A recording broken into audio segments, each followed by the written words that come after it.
नमस्कार, मैं हूं पवन त्यागी। छत्तीसगढ़ में लाख धमकियों के बावजूद नक्सलियों ने पूरे छत्तीसगढ़ में उन क्षेत्रों में जहां उनको लगता था कि भारतीय जनता पार्टी के वोट पड़ सकते हैं, लोगों को डराया, धमकाया, पर्चियां वहां फैला दी कि भाई कोई भी वोट डालने नहीं निकले, नहीं तो अंजाम बुरा होगा। उसके बाद भी आपको बता दूं कि छत्तीसगढ़ का जो वोट प्रतिशत है वो बता रहा है कि छत्तीसगढ़ की जनता ने नक्सलियों को दरकिनार करते हुए, नक्सलियों की धमकी में ना आते हुए यह तय कर लिया है कि मौजूदा भ्रष्ट सरकार को उखाड़ फेंकेंगे। और इसी के कारण आपको बता दें, जो वोट प्रतिशत है वो 68 के करीब पहुंचा है।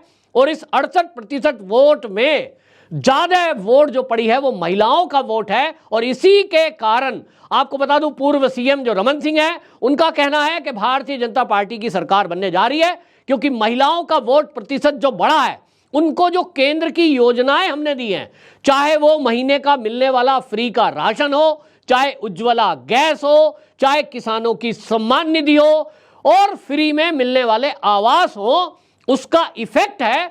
और जनता का, खास तौर पे महिलाओं का भारतीय जनता पार्टी पर जो भरोसा है, जो छत्तीसगढ़ के अंदर रैलियां हुई हैं, उसमें योगी आदित्यनाथ और अमित शाह जी और मोदी जी ने जो रैलियां की है, आप इसी से आइडिया लगाइए कि छत्तीसगढ़ छोटा राज्य है, लेकिन उसके बावजूद भी ताबड़तोड़ रैलियां जो वहां हुई हैं, योगी जी की, अमित शाह जी की और मोदी जी की, खास तौर पे वहां दो मुद्दे प्रमुखता से रहे हैं। एक, महिला सुरक्षा, दूसरा भ्रष्टाचार। और भ्रष्टाचार में मोड़ जब आ गया, जब वहां महादेव ऐप का जिक्र आ गया।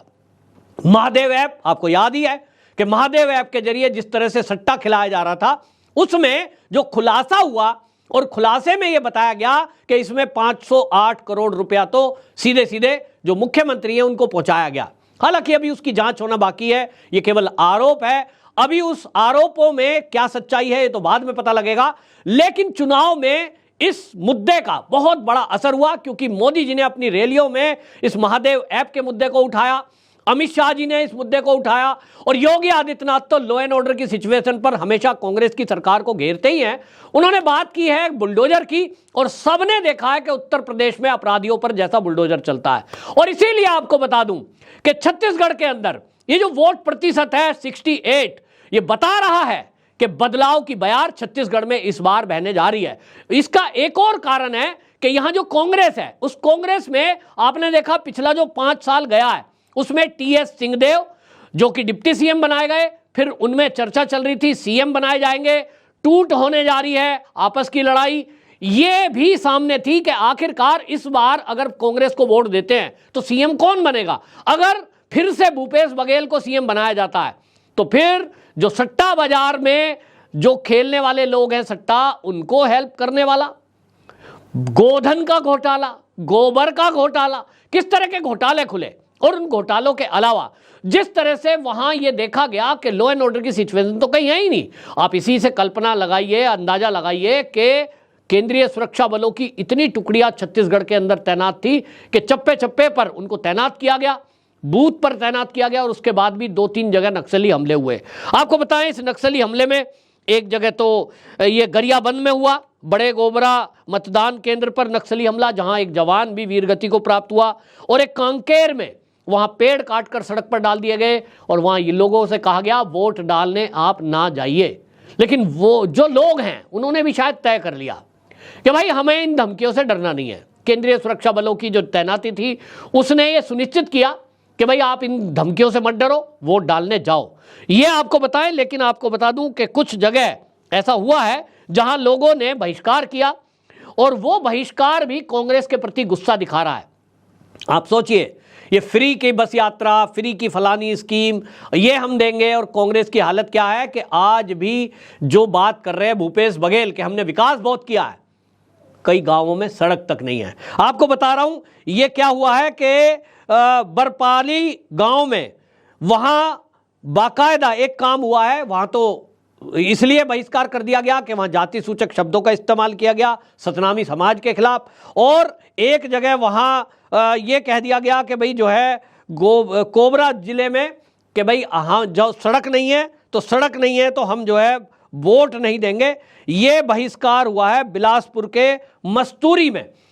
सड़क ना होने के कारण ये गांव वालों ने तय किया कि हमने 5 साल, वहां का विधायक है उससे खूब संपर्क किया कि भैया हमारी सड़क बनवा दो, सड़क बनवाई नहीं, और अब वोट का टाइम आया तो वोट मांगने आ गए।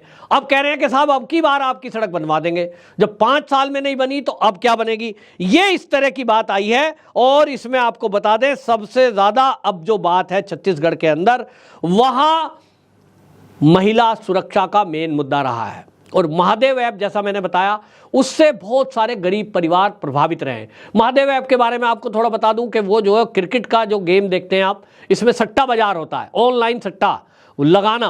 अब इसमें गरीब आदमी क्या सोचेगा कि मेरे 100 के 200 हो जाएंगे, इस चक्कर में लगाए। लेकिन वो पैसे कहाँ जा रहे थे? लगभग 5,000 करोड़ रुपए सट्टा ऐप से उन सट्टा कारोबारियों ने कमाए, सोचिए। और उसमें से ये कहा जा रहा है कि उसमें से हिस्सा इस सरकार को भी आया। पुलिस कार्रवाई नहीं करती थी, और कार्रवाई करती थी तो दिखावे को करती थी। कुछ लोग पकड़े, उसके बाद किसी नेताजी का फोन आ गया, फिर उन्हें छोड़ दिया गया। ये जो खेल हुआ है ये छत्तीसगढ़ में लोगों ने देखा है, आम आदमी की नजर में है। और आपको बता दें सबसे ज्यादा जो मुद्दा यहां रहा पहले से ही, वो तो किसानों से जुड़ा हुआ रहा। लोगों को कहा गया कि आपका गोबर खरीदा जाएगा, सरकार गोबर खरीदेगी, खरीदा गया नहीं, पैसे बंदरबांट हो गए और उसमें घोटाला हो गया किसानों के नाम पर। तो लोग ये कह रहे थे कि ये जब गोबर बेच खाए तो इनसे क्या उम्मीद की जा सकती है, ये क्या सरकार देंगे। इसके बाद जो वहां नशे के कारोबारी हैं उनको बढ़ावा देना, जिस तरह से वहां मिशनरियों को खुली छुट्टी दी गई, जिस तरह से वहां तुष्टीकरण की राजनीति की गई, इस सब में कांग्रेस के लोगों को जब लोगों ने देखा है तो उन्होंने ये तय किया कि भैया बीजेपी की सरकार बनाना जरूरी है, क्योंकि हमें उत्तर प्रदेश जैसा, योगी आदित्यनाथ जैसा शासन चाहिए। तो योगी जी के चुनावी सभा का बहुत बड़ा असर पड़ा है। आम लोगों का, गरीब लोग हैं वहां, जिनका कहना यह है कि हमें देखिए अगर फ्री में राशन मिल रहा है वो तो केंद्र की तरफ से मिल रहा है, वरना तो बहुत जगह आपने सुना होगा, 4-5 साल पहले की घटना है, बहुत मीडिया में हाईलाइट हुआ था कि भूख से कोई व्यक्ति मर गया। अब आप सोच सकते हैं कि इस देश में, देश की आज़ादी को 75 साल हो गए और हम बड़े बड़े दावे करते हैं कि हम देश की 5वीं सबसे बड़ी दुनिया की अर्थव्यवस्था बन गए, लेकिन हमारे देश में यदि कोई भूख से मर जाए, ये तो सबके लिए शर्म की बात है। ये कांग्रेस की सरकार में हुआ। जब जागते हैं लोग, जब मीडिया में कोई बात आ जाती है। मोदी जी ने इस मर्म को समझा है और इसीलिए 80 करोड़ लोगों को हर महीने जो राशन मिल रहा है निःशुल्क, उसको 5 साल आगे तक बढ़ाया है। तो जिस गरीब की थाली में वो अन्न पहुंच रहा है, उसको ये पता है कि ये भारतीय जनता पार्टी की सरकार ही कर सकती है। कांग्रेस की सरकार 65 साल रही, उसने तो कभी चिंता की नहीं। उस पर भी आप देखें कि जहां बीजेपी की सरकार नहीं है, पश्चिम बंगाल में वो जो खाद्य आपूर्ति मंत्री है ना, उनके ऊपर आरोप है कि जो केंद्र ने राशन दिया वो उसको बेच खाए, गरीबों की थाली का हिस्सा खा गए। बताओ, ये है। इसलिए लोगों को लगता है कि बीजेपी की सरकार कहीं रहेगी। तो बीजेपी में क्योंकि एक सिस्टम है भाई, और उस सिस्टम के चलते होता क्या है कि आप देखिए कि भारतीय जनता पार्टी का उदाहरण मैं आपको दूं, अगर उत्तर प्रदेश में जितने भी मंत्री हैं वो चाहकर भी अपने मंत्रालय में कोई गड़बड़ी करें, भ्रष्टाचार करें, तो उसके ऊपर योगी आदित्यनाथ की नजर रहती है और वो कर ही नहीं सकते। आप उत्तर प्रदेश का एक उदाहरण ऐसा नहीं ला सकते कि किसी भी मंत्रालय में किसी भी कर्मचारी का ट्रांसफर या पोस्टिंग उस व्यक्ति ने करवा दिया, मंत्री जी ने करा दिया पैसे लेके। योगी जी की नजर है, इंटेलिजेंस को खास आदेश है, और इसलिए हो ही नहीं सकता। अब योगी जी भी अगर कुछ गड़बड़ी करते हैं तो उनके ऊपर किसकी नजर है? मोदी जी की नजर है। मोदी जी भी यदि कोई ऐसा काम करने का विचार करें जो इस देश के हित में नहीं है, जो सनातनियों के हित में नहीं है, तो उनके ऊपर भी राष्ट्रीय स्वयंसेवक संघ, उसके कार्यकर्ता, उनकी नजर है। जब कभी लगता है ना कि कुछ ऐसी सलाह देना जरूरी है मोदी जी को भी, हालांकि पुराने लीडर है, लेकिन वहां भी उनको सलाह दी जाती है, उनको राय दी जाती है और वो उसको अमल में लाते हैं। तो संघ की नजर है, और संघ कोई व्यक्ति है नहीं। आप कहेंगे संघ माने मोहन भागवत जी, ना, संघ एक संगठन है, उसमें कोई भी कार्यकर्ता जाकर मोदी जी को सलाह मेल पर दे सकता है, व्यक्तिगत दे सकता है। यहां बिल्कुल खुली छुट्टी है। तो एक के बाद एक के पीछे एक चेन है, ऐसा नहीं है कि कोई आजादी से कुछ कर सकता है। अब यहां कांग्रेस को अगर आप लेंगे, कांग्रेस में क्या है? मुख्यमंत्री हैं और इनका डायरेक्ट लिंक दिल्ली में है। अब दिल्ली में एक परिवार है, और परिवार की और मुख्यमंत्री जी की या मंत्री जी की ट्विनिंग हो जाए, सेटिंग हो जाए, बाकी बीच में अध्यक्ष क्या होता है, प्रदेश अध्यक्ष क्या होता है, बाकी और पदाधिकारियों की क्या वैल्यू है? कुछ वैल्यू नहीं है। आपने देखा ना, राहुल गांधी पन्ना फाड़ के फेंक देते हैं अगर कोई केंद्र की सरकार, चुनी हुई सरकार भी कोई फैसले लेती है। तो यहाँ इसलिए लोगों का कहना है कि भारतीय जनता पार्टी की सरकार जिन राज्यों में है वहाँ विकास भी अच्छा हुआ है, लॉ एंड ऑर्डर की सिचुएशन अच्छी हुई है, और खास तौर पे महिला सुरक्षा, ये जो मुद्दा है, महिलाओं की तरक्की, महिलाओं की उन्नति, जिस तरह से यूपी में किया गया, जिससे मध्य प्रदेश में किया गया, और अब आप देख रहे हैं उत्तराखंड में भी, कि महिलाओं के लिए जो स्वरोजगार का काम किया गया है, महिला के लिए स्वयं सहायता समूह खड़े किए गए हैं, और जैसे कि लाडली बहनों योजना जो है मध्य प्रदेश में चलाई गई, इसी तरह उत्तर प्रदेश में योगी आदित्यनाथ जी करते हैं। तो इनको देखते हुए महिलाओं को ये लग गया कि कांग्रेस की सरकार में कुछ मिलना नहीं है, अगर बीजेपी की सरकार आती है तो कम से कम उनका मान सम्मान भी रहेगा और वो आत्मनिर्भर भी बनेंगी। इसीलिए मुझे लगता है छत्तीसगढ़ में ज्यादातर महिलाओं का वोट जो मिला है वो भारतीय जनता पार्टी को मिलता दिखाई दिया है। और दूसरी तरफ कांग्रेस में हमें दो टुकड़े दिखाई दिए हैं। टीएस सिंहदेव सोचते हैं मैं मुख्यमंत्री बन जाऊं तो मेरे गुट के लोग ज्यादा जीत जाएं, इधर जो है भूपेश बघेल सोचते हैं मेरे गुट के लोग ज्यादा जीत जाएं। और इसीलिए टीएस सिंहदेव से जब पत्रकारों ने पूछा आप क्या समझते हैं कि भाई अगर आप कांग्रेस की सरकार का आप दावा कर रहे हैं तो मुख्यमंत्री कौन बनेगा, तो उन्होंने ये नहीं कहा कि मैं बनूंगा या भूपेश बघेल बनेंगे। भूपेश बघेल तो अपने ही लिए सोच रहे, वो कहते हैं पार्टी आला कमान तय करेगा, बाद में होगा तय। तो पार्टी आला कमान कौन है, एक परिवार है। तो यहां ये चीज समझ में आती है जनता के भी कि भैया यहां अगर इन गुलामी की मानसिकता से मुक्ति पानी है तो बीजेपी की सरकार बनानी होगी।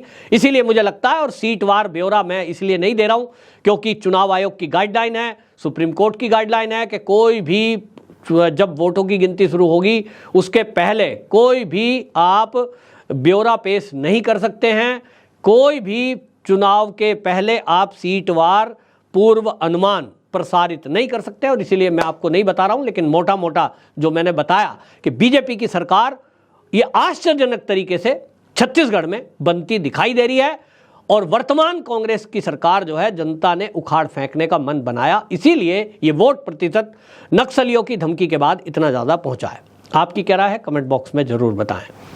वंदे मातरम।